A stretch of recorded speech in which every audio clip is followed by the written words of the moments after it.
Assalamualaikum warahmatullahi wabarakatuh. Perkenalkan, nama saya Konita Adela Putri dari kelas 12 Akuntansi dan Keuangan Lembaga 1 SMK Negeri 1 Keraksan. Di sini saya akan menjelaskan mengenai pembelajaran pendidikan agama Islam, yaitu KD 3.4 tentang menganalisis dan mengevaluasi makna iman kepada qada dan qadar. Di sini saya akan menjelaskan 5 poin mengenai materi tersebut. Yang pertama yaitu makna iman kepada qada dan qadar. Yang kedua, tanda-tanda mengenai adanya qada dan qadar. Yang ketiga, dalil-dalil yang berkaitan dengan adanya qada dan qadar. Yang keempat adalah hikmah dan manfaat yang kita dapat mengenai materi qada dan qadar. Dan yang terakhir yaitu keterkaitan antara qada dan qadar dengan sikap optimis, berikhtiar, dan bertawakal. Pada poin yang pertama, saya akan menjelaskan mengenai makna iman kepada qada dan qadar. Iman kepada qada dan qadar artinya percaya dan yakin dengan sepenuh hati bahwa Allah Subhanahu wa Ta'ala telah menentukan segala sesuatu bagi makhluknya. Menurut Yasin, iman kepada qada dan qadar adalah mengimani adanya ilmu Allah Subhanahu wa Ta'ala yang qadim dan mengimani adanya kehendak Allah Subhanahu wa Ta'ala yang berlaku serta kekuasaannya yang menyeluruh. Qada menurut bahasa berarti menentukan atau memutuskan, sedangkan menurut istilah artinya segala ketentuan Allah Subhanahu wa Ta'ala sejak zaman azali. Adapun pengertian qadar menurut bahasa adalah memberi kadar, aturan, dan ketentuan. Menurut istilah berarti ketetapan Allah Subhanahu wa Ta'ala terhadap seluruh makhluknya tentang segala sesuatu. Iman kepada qada dan qadar meliputi 4 prinsip, yaitu sebagai berikut. Yang pertama, iman kepada ilmu Allah Subhanahu wa Ta'ala yang qadim atau tidak berpermulaan, dan Dia mengetahui perbuatan manusia sebelum mereka melakukannya. Yang kedua yaitu iman bahwa semua qadar Allah Subhanahu wa Ta'ala telah tertulis di Lauhul Mahfuz. Yang ketiga yaitu iman kepada adanya kehendak Allah Subhanahu wa Ta'ala yang berlaku dan kekuasaannya yang bersifat menyeluruh. Dan yang keempat, iman bahwa Allah Subhanahu wa Ta'ala adalah zat yang mewujudkan makhluk. Allah Subhanahu wa Ta'ala adalah sang pencipta, yang lain adalah makhluk. Qada dan qadar biasa disebut dengan satu kata, yaitu takdir. Bagi manusia dan makhluk lain, ada pandangan takdir baik dan buruk. Tetapi dalam pandangan Allah Subhanahu wa Ta'ala, semua takdir itu baik. Karena keburukan tidak dinisbatkan kepada Allah Subhanahu wa Ta'ala. Ilmu Allah Subhanahu wa Ta'ala, kehendaknya, catatannya, dan penciptaannya, semua itu adalah kebijaksanaan, keadilan, kasih sayang, dan kebaikan. Keburukan bukanlah sifat Allah Subhanahu wa Ta'ala dan bukan pula pekerjaannya. Perhatikan firman Allah Subhanahu wa Ta'ala berikut ini. Sesungguhnya Allah Subhanahu wa Ta'ala tidak berbuat zalim kepada manusia sedikit pun, akan tetapi manusia itulah yang berbuat zalim kepada dirinya sendiri. Quran Surah Yunus ayat 44. Pada poin yang kedua, saya akan menjelaskan mengenai tanda-tanda qada dan qadar. Pada poin yang kedua ini saya akan memberikan 2 contoh, yaitu tanda-tanda adanya qada dan qadar Allah Subhanahu wa Ta'ala, dan yang kedua tanda-tanda keimanan seseorang terhadap qada dan qadar. Yang pertama yaitu tanda-tanda adanya qada dan qadar Allah Subhanahu wa Ta'ala. Yang pertama, qada dan qadar Allah tidak diketahui oleh siapapun kecuali Allah Subhanahu wa Ta'ala itu sendiri.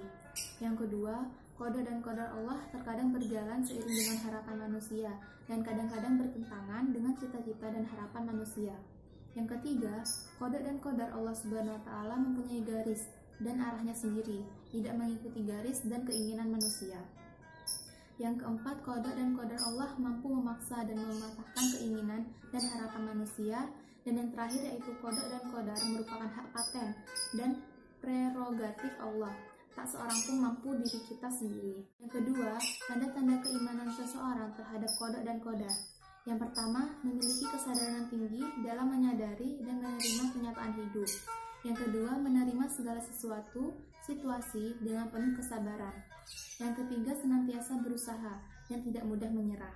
Yang keempat, memiliki sikap optimis dan pantang menyerah. Dan yang terakhir, selalu bersikap tawakal atas segala ketetapan hidup. Selanjutnya pada poin yang ketiga yaitu dalil tentang qada dan qadar. Allah Subhanahu wa Ta'ala menjelaskan tentang qada dan qadar melalui firman-firman-Nya dan juga dalam beberapa hadis Rasulullah SAW yang diantaranya adalah sebagai berikut. A'udzu billahi minasyaitonir Bismillahirrahmanirrahim.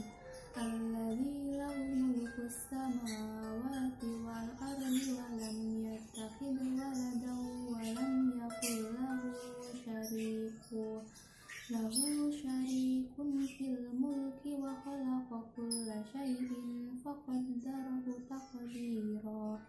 Yang artinya, yang kepunyaannya lah kerajaan langit dan bumi, dan dia tidak mempunyai anak, dan tidak ada sekutu baginya dalam kekuasaannya, dan dia telah menciptakan segala sesuatu, dan dia menetapkan ukuran-ukurannya dengan serapi-rapinya. Quran Surah Al-Furqan ayat 2.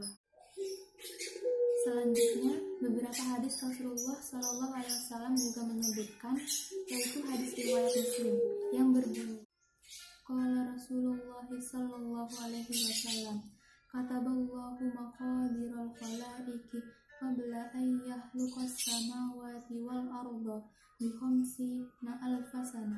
Yang artinya, Rasulullah sallallahu alaihi wasallam bersabda, Allah telah menetapkan takdir untuk setiap makhluk sejak 50.000 tahun sebelum penciptaan langit dan bumi. Hadis riwayat Muslim. Selanjutnya pada poin yang keempat, yaitu hikmah dan manfaat yang dapat kita ambil tentang qada dan qadar. Yang pertama, semakin meyakini bahwa segala sesuatu yang terjadi di alam ini tidak lepas dari sunnatullah. Yang kedua, semakin termotivasi untuk senantiasa berikhtiar dalam mengejar cita-cita. Yang ketiga, meningkatkan kekebalan jiwa dalam menghadapi segala rintangan dalam usaha. Yang keempat, menyadarkan manusia bahwa dalam kehidupan ini dibatasi oleh peraturan-peraturan Allah Subhanahu wa Ta'ala. Yang kelima, menjadikan rendah hati dan merasa tidak mampu apa-apa tanpa izin Allah. Dan yang terakhir, menempatkan diri di antara harap dan takut. Pada poin yang terakhir ini, saya akan menjelaskan keterkaitan antara beriman kepada qada dan qadar dengan sikap optimis, berikhtiar, dan bertawakal. Qada dan qadar atau takdir berjalan menurut hukum Allah Subhanahu wa Ta'ala yang disampaikan untuk umat manusia melalui para rasul yang tercantum di dalam Al-Quran, berjalan tepat dan optimis. Kenyataan menunjukkan bahwa siapapun orangnya tidak mampu mengetahui takdirnya. Jangka peristiwa masa depan, hari esok terjadi apa, tidak ada yang mampu mengetahuinya. Siapapun yang berusaha dengan sungguh-sungguh sesuai hukum-hukum Allah Subhanahu wa Ta'ala disertai dengan doa, ikhlas, dan tawakal kepada Allah Subhanahu wa Ta'ala, dipastikan akan memperoleh keberhasilan dan mendapatkan cita-cita sesuai tujuan yang diharapkan. Iman kepada takdir selalu terkait dengan 4 hal yang selalu berhubungan dan tidak terpisahkan. Keempat hal itu adalah sikap optimis terhadap takdir terbaik Allah Subhanahu wa Ta'ala, berikhtiar, berdoa, dan tawakal. Yang pertama, sikap optimis akan takdir terbaik Allah Subhanahu wa Ta'ala. Mengapa manusia tidak mampu terbang laksana burung? Tumbuh-tumbuhan berkembang subur, lalu layu dan kering. Rumput-rumput subur bila selalu disiram, dan sebaliknya, bila dibiarkan tanpa pemeliharaan akan mati. Semua contoh tersebut adalah ketentuan Allah Subhanahu wa Ta'ala, dan itulah yang disebut takdir. Manusia makhluk yang paling sempurna.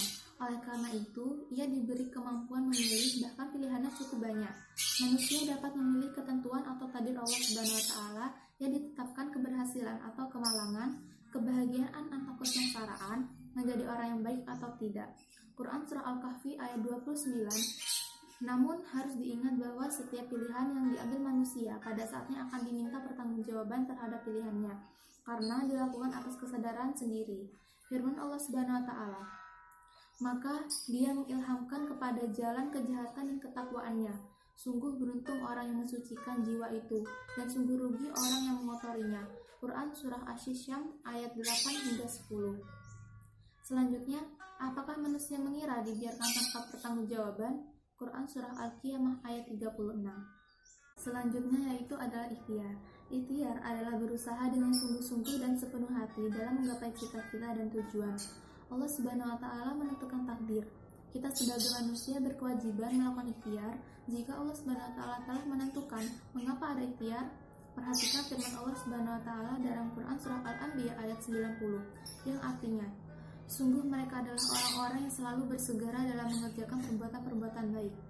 Kemudian dalam Quran Surah Al-Mu'minun ayat 60, Allah Subhanahu wa Ta'ala berfirman, mereka itu bersegera untuk mendapatkan kebaikan-kebaikan, dan merekalah orang-orang yang segera memperolehnya.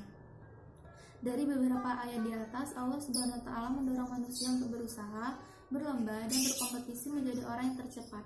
Siapapun yang berusaha dengan sungguh-sungguh berarti dia sedang menuju keberhasilan.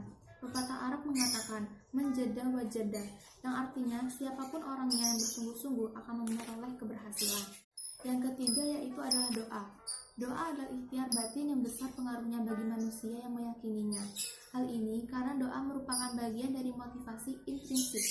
Bagi yang meyakini, doa akan memberikan energi dalam menjalani ikhtiarnya. Karena Allah Subhanahu wa Ta'ala telah berjanji untuk mengabulkan permohonan orang yang bersungguh-sungguh memohon. Firman Allah Subhanahu wa Ta'ala, Aku mengabulkan permohonan orang yang berdoa apabila ia berdoa kepadaku. Quran Surah Al-Baqarah ayat 186.